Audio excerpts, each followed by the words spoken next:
Legend versatile अदाकार आगा तालिश, जिनका हकीकी नाम आगा अली अब्बास कजलबाश था, जिन्होंने अपनी जिंदगी में बेशुमार अवार्ड हासिल किए और लातादाद फिल्मों में अपने फन के जौहर दिखाए। 13 नवंबर 1923 में भारत के शहर लुधियाना में पैदा हुए और 19 फरवरी 1998 में लाहौर में वफात पाई। इनकी बरसी के मौका पर इन्हें खराज अकीदत पेश करते हैं और दुआ गो हैं अल्लाह पाक इनकी आखिरी मंजिलों को आसान बनाए और इनकी मग़फ़िरत करे। इनकी फ़नकाराना सलाहियतों को हमेशा याद रखा जाएगा।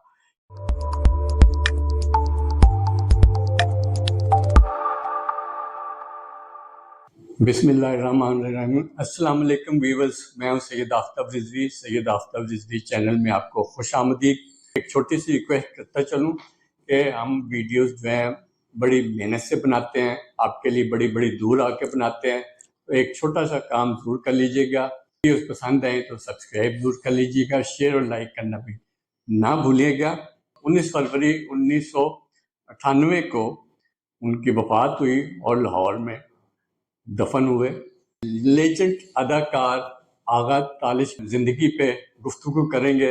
आज मेरे साथ मेहमान जो मौजूद हैं, उनका नाम है आगा सहेल। लिटरेरी मैन है, कल्चरल एक्टिविस्ट है और फिल्मी दुनिया है उसके बारे में इनका बड़ा वसी तजर्बा है। तो आइए इनके साथ गुफ्तगू का आगाज करते हैं। अस्सलाम वालेकुम आगा साहब, क्या हाल है? Thank you very much Shah sahab for your very kind introduction. Agha साहब, आप तो फिल्म इंडस्ट्री में भी जाते रहे हैं, आते रहे हैं और बहुत से लोगों से भी मिलते रहे हैं।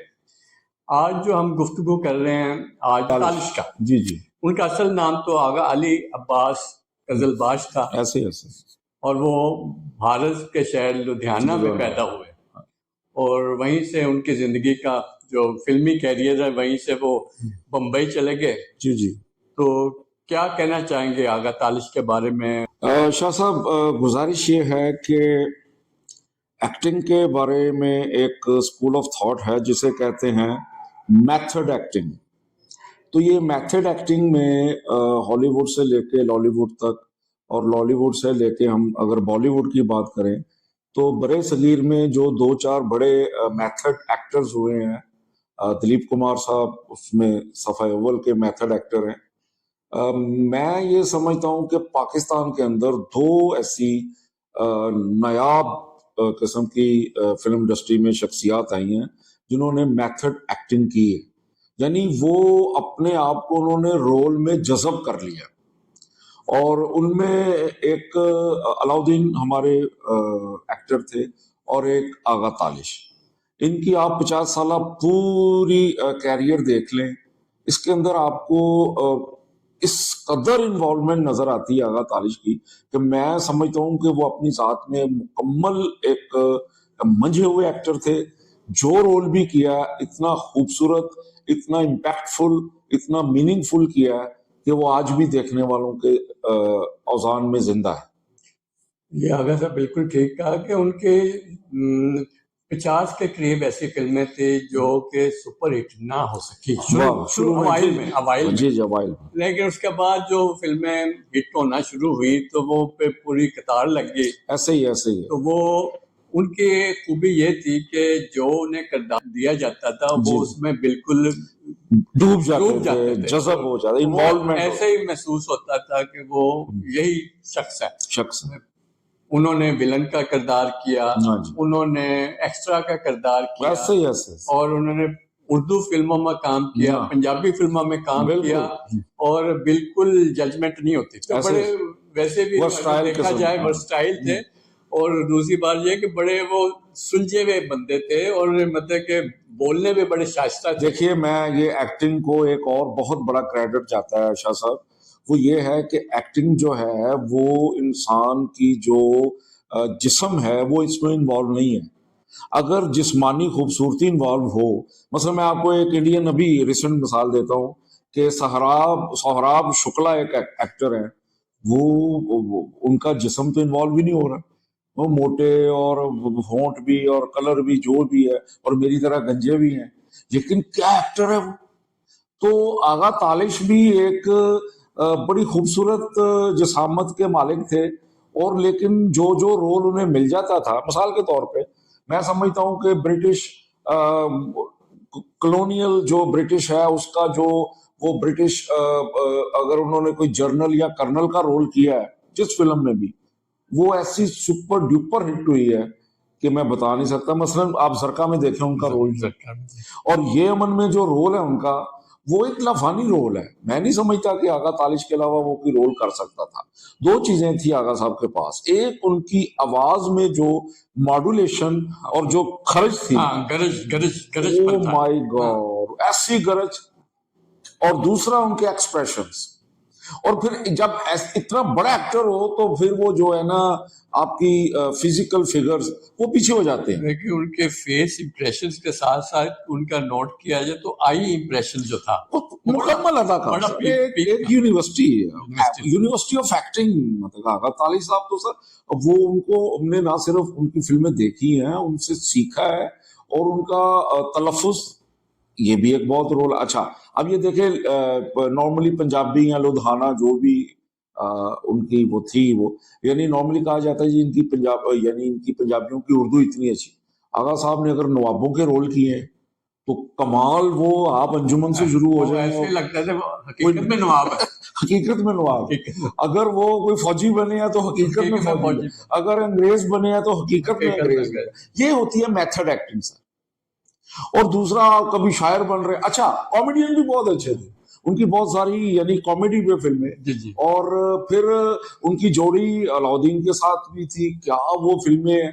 और फिर आप आए शाह साहब, वो जो पंजाबी के अंदर मैं मेंशन करूंगा कि जितना खूबसूरत काम आगा साहब कर गए हैं, वो अपना धी रानी फिल्म, वो धीरानी भी फिल्म, धी रानी, वो धीरानी। गुजरांवाला के यानी चौधरी इस्माइल साहब की, क्या उसमें उनका कैरेक्टर है, क्या उनका मतलब बेटी के घर वो लड़ाई होती है और फिर उसके बाद वो बस में बैठे हैं और अपनी मंजिल भूल गए हैं और कंडक्टर का आके कहना, और क्या एक्सप्रेशन देते हैं कि तेरे घर कोई धी है, यानी वो तो रुला देती है मुझे।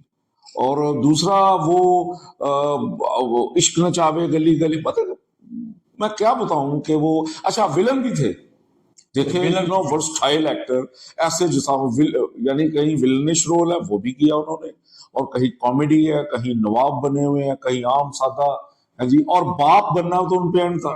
मैं समझता हूँ कि उस वक्त तो देखें कोई इंस्टीट्यूट भी मौजूद नहीं थे, ऐसे ही ऐसे ऐसे तो वो अपनी जात में ये लोग जो थे इंस्टीट्यूट थे। इसमें कोई शक नहीं है। और आप भी शाह साहब कोई किसी इंस्टीट्यूशन से कम नहीं है। तो आप वाहिद गुजरांवाला के हमारे यूट्यूबर हैं जिनसे हमें बहुत कुछ सीखने को मिलता है, और दिल करता है कि आप जैसे किसी इल्मी दोस्त से बात की जाए। बहुत शुक्रिया जी, मेरी भी दिलचस्पी इसलिए इन मौजूदात पे रहती है कि फिल्म इंडस्ट्री में मेरा बचपन गुजरा है। इसमें कोई शक नहीं। आपके वाला साहब को हम जानते जी। हैं, उनका बहुत एक रोल है और बहुत अच्छी अच्छी फिल्में एग्जिबिट की हैं उन्होंने गुजरांवाला में, ये रजन सलमा में। तो इसी लिहाज से थोड़ा सा मैं अपना फर्ज नहीं नहीं, वो है, आपने ये फर्ज भी बनता है। और आपने देखे, मैं बात बताऊं, आगा तालिश दुनिया में आए, फिल्म इंडस्ट्री में काम किया, चले गए। आप जैसे जहीन और फतीन और आर्ट लवर लोग जो आज उनकी बरसी है उस पर इंटरव्यू करने आ गए, यानी इससे खूबसूरत क्या एट्रीब्यूशन हो सकता है। हम जहां भी बैठे हुए हैं, जाहिर है आपकी आवाज पता नहीं कहाँ कहाँ जानी है। तो ये ऐसे दोस्तों को, ऐसे आर्टिस्ट को जिंदा रखना आप जैसे दोस्तों का काम है, हमें तो पता भी नहीं था सर। जी। उन्हें तमगा हुस्ने कारकर्दगी कई दफा मिल चुका, बिल्कुल लिया उन्होंने उन्हें सर, बहुत से निगार अवार्ड बहुत मिले। निगार अवार्ड बहुत हाँ, मिले। सराय के बाहर उनकी अगर सब पहली फिल्म थी जो वाह वाह, इंडिया में जी, चली थी। गो के वो तो हिट ना हो सकी, हाँ जी, लेकिन ये है कि उन्होंने दिल नहीं हारा। नहीं वो नहीं, काम जो चलता रहा, फिर जनाब उसके बाद पाकिस्तान में भी माइग्रेट हो गए। इंडिया में हाँ 3 4 5 फिल्में उनकी चली हैं, तो लेकिन उसके बाद जब पाकिस्तान में आए हैं, पाकिस्तान में आके फिर उन्होंने जब स्टार्ट किया, फिर अब देखें बड़ी हिट फिल्में, जापानी भी एक बड़ी हाँ जी, मशहूर वो फिल्म बहुत थी, अच्छी फिल्म, बहुत फरंगी अच्छा थी। फरंगी है, बहुत जी। अच्छी फिल्म, पंजाबी फिल्म भरिया मेला थी, बया मेला सर, ये वो भी पंजाबी है। जी जी, जी, तेरे इश्क ने चाया, हाँ जी, तेरे अमराव जान अदा, क्या बात है सर, अंजुमन। अंजुमन। हाँ। मैं ये समझता हूँ कि पाकिस्तान की फिल्म इंडस्ट्री में अगर किसी मेथड एक्टर का जिक्र कभी भी होगा तो वो आगा तालिश की जात हुआ। इसके अलावा आपके अलावा हमें कोई एक्टर नहीं मिलता जो इतना वर्सटाइल, इतना खूबसूरत और इतना अपने काम में कमांड रखता हो। तो फिर देखे ना, जैसे कि आप ऑफ द रिकॉर्ड बात कर रहे थे कि जब वो किसी फिल्म में बाप का रोल करते थे, उनका जज्बात जो है वो देखने वाले होते थे। सर मतलब कि मैं क्या मिसाल दूं, और इतनी शेड्स हैं उसमें। कभी वो वेस्टर्न फादर बने हुए हैं, और कभी अच्छा एक और, जब वो यानी वेस्टर्न बने हैं तो बिल्कुल वेस्टर्न लग रहे हैं। कभी वो नवाब बाप बने हुए हैं, कभी वो आम बाप बने हुए हैं, कभी वो कोई सेठ बने हुए हैं। तो सर एंड है, मुझे दिल लगी का उनका वो आखिरी वाला सीन, जब वो नदीम साहब फौत और वहां आके वो सुलह की ऑफर करते हैं। क्या आगा तालिश की क्या बात है सर, क्या बात। यानी कि उस वक्त जो फिल्में जो थी ना, आगा तालिश की काश से उनमें जान पड़ जाती थी। और दूसरी बात मैं और बताऊं, ये सुल्तान राही मरहूम का ये रिकॉर्ड है कि ज्यादा से ज्यादा फिल्में उन्होंने की हैं पाकिस्तान में, लेकिन ये तहकीक की जाए तो आगा साहब ने हो सकता है उनसे 2 4 5 ही कम की हो। मतलब कि पाकिस्तान की कोई ऐसा पोस्टर उठा लें जिसमें तालिश नहीं लिखा हुआ, वो पुरानी है नई है।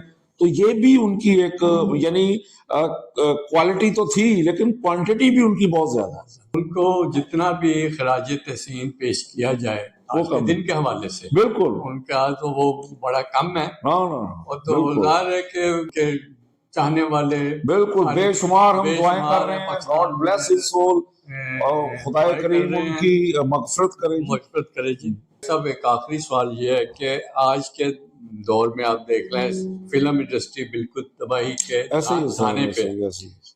तो आप क्या समझते हैं, इसको किस तरह प्रमोट किया जाए? हुकूमती सतह पर भी पाकिस्तानियों का क्या फर्ज बनता है? कौन कौन लोग उसे उठाने में दोबारा किरदार अदा कर सकते हैं? और जो नए आने वाले हैं अदाकार जो है, जिन्हें अदाकारी करने का शौक है, उन्हें आप क्या तजवीज़ करना चाहेंगे कि आगा तालिश जैसे लोगों से किस तरह रहनुमाई जो है उनकी ली जा सकती है? शाह साहब, ये ऐसा सवाल नहीं है कि इसको मैं तोड़ मोड़ के जवाब दे सकूं या वन लाइनर इसका जवाब हो। ये पूरी एक हिस्ट्री है कि इसकी तबाही में बहुत सारे नासर शामिल हैं, और इसकी रिवाइवल में भी बहुत कुछ करना पड़ेगा। और जहां तक आपने आगा साहब की बात की है, नौजवान नस्ल को मैं समझता हूँ उनकी जो फिल्में सब यूट्यूब पे पड़ी हुई हैं, जरा उनको देखें और समझें उनको। और दूसरी बात यह है कि जब तक हमारा कन्वेंशनल सैलमा जिंदा था, फिल्में बनती थी, देखते थे। और अब जब के आके बिल्कुल फिल्में ना बन रही हैं ना दिख रही हैं। आखिरी फिल्म आपकी मौला जट आती है और वो ऐसा एक गंडासा चलाती है कि उसके बाद कोई फिल्म चल नहीं सकी। अभी कल एक फिल्म आप देखें, वो टंसाली गेट, बड़ा अच्छा नाम वो देखा, वो पता चला वो एक शो ही साबित हुई। तो ये बातें बड़ी तकलीफ दे हैं कि इतना सरमाया लगा के आप खुद फिल्म साज रहे जी हैं, जी। आपके वाला साहब रहे हैं, जब रिजल्ट जीरो आएगा तो सर ये एक इंडस्ट्री है, इसमें पैसा इसलिए लगाया जाता है कि पैसा कमाया जाए। तो जब इसमें कमाई सिफर आ रही है तो बड़ा एक खौफनाक और ना गुफ्ता बे किस्म का मुस्तकबिल नजर आ रहा है। हाँ, जो नौजवान शौक रखते हैं, जो आपका सवाल है, तो उसमें मैं ये समझता हूँ कि आपके लिए शॉर्ट फिल्म और आपके लिए अभी भी जो यूट्यूब चैनल्स है, ये ऑप्शन अवेलेबल है। अगर आपके पास अच्छी स्टोरी है, अच्छी लाइन है, अच्छी प्रोडक्शन है, अच्छा डायरेक्टर है, तो खुदारा ये छोटे छोटे छोटे छोटे क्लिप बना के न सिर्फ अपना एक्टिंग का शौक पूरा करें, बल्कि इसका कथारसिस करें। और मुआशरे के अंदर यही कल्चरल एक्टिविटीज हैं जो हमें इस दहशतगर्दी से और इस इंतहा पसंदी से बचा सकती। थैंक यू शाह साहब, बहुत शुक्रिया आगा सुहेल साहब, आपकी आपने मेहरबानी। आज बड़ा कीमती वक्त अनायत फरमाया। इसके साथ ही नाज़रीन मुझे इजाज़त दीजिएगा, फिर मिलेंगे एक नए मेहमान के साथ। थैंक खुदा यू हाफिज़। सर।